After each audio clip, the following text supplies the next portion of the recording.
Myself, Dr. Pallavi, working as a reader in Department of Oral Pathology, Ennapoya Dental College, Ennapoya deemed to be University. Today here I am going to present my paper on a original, which is a original study. Topic of the study is knowledge about ergonomics and musculoskeletal disorders among dental practitioners, an institutional based study. The co-author for the present study is Dr. Imran Mohti-Sham. The overview of the study.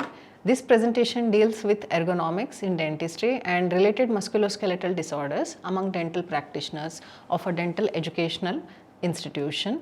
Introduction to the study.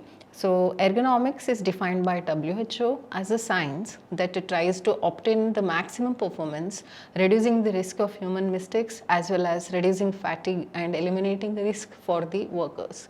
So, ergonomics in dentistry is characterized as the reduction of cognitive and physical stress, the prevention of occupational diseases, an increase in efficiency, better quality and patient comfort. Dental practitioners and dental students, dental assistants may experience certain occupational health issues due to the fixed position and repeated unnatural movements required by the nature of the dental field, and they are more susceptible to get the musculoskeletal disorders. So, these conditions may lead to neck, back, hand and finger pain and dysfunction. So, understanding the ergonomics and putting it into practice at work makes it easier for the dentist to take care of both patients and operator while also boosting the productivity of the work. So, the aim of the present study was to assess the knowledge of musculoskeletal, knowledge of ergonomics and the musculoskeletal disorders in the dental practitioners. Materials and methods. So, the present cross-sectional study was conducted in Ennapoya Dental College and a self-administered questionnaire was prepared and which was given to the dental clinical staffs and postgraduates of dental departments. So, convenience sampling method was used, ethical approval was taken priorly and informed consent was obtained from all the study participants before starting the study. And this self-administered questionnaire was having 28 questions with multiple choice options to collect the were given to collect the data which were validated by the two subject experts. So, the study questionnaire were divided under subheadings. They were like the demographic details of the participants, knowledge of the ergonomics practice and musculoskeletal disorders and the nature of the treatment. 4 subheadings were divided and study details were discussed with the participants using a participant information sheet, and inclusion criteria of the study were postgraduate dental students of the clinical department and clinical dental staff. Results of the study. Among the study participants, 49% responded were male while 51% were females. 52% of the participants had 0 to 5 years of experience, 24% had 6 to 10 years and 14% of them had 11 to 20 years and 10% of them had more than 20 years of working dental experience. Most of the participants were 69% working less than 5 years and 31% who were working more than 5 hours per day, and 88% of them take mini breaks in between working hours, and 12% of the respondents stated that the ideal position for treating the maxillary arch in patient is supine position, and 86% responded as semi-supine and 2% as sitting position.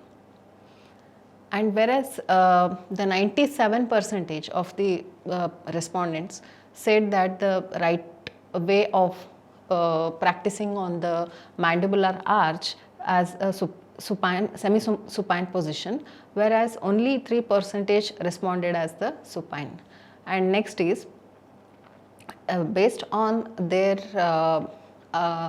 applicability of the knowledge of the ergonomics and the development of the musculoskeletal disorders.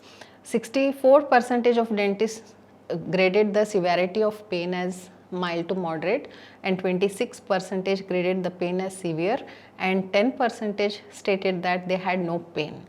30% of dentists stated that their problem is mainly due to working for a long period of time, and 28% responded that improper working position is the reason for development of these disorders.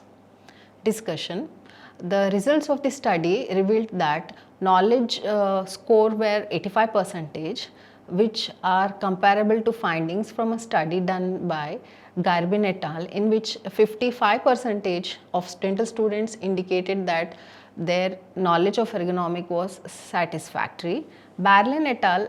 Founded that respondents' self-perceived knowledge of the proper working posture was 52.6%, and the study done by Madan and Chowdhury evaluating the general knowledge of ergonomics in dentistry among 3rd to 4th year of students and also including the interns, they revealed that much lower score, that is 19%, than the present study. So, despite having a favorable attitude towards ergonomics, the healthcare workers in this study did not use ergonomic procedures at work as seen by the low practice scores.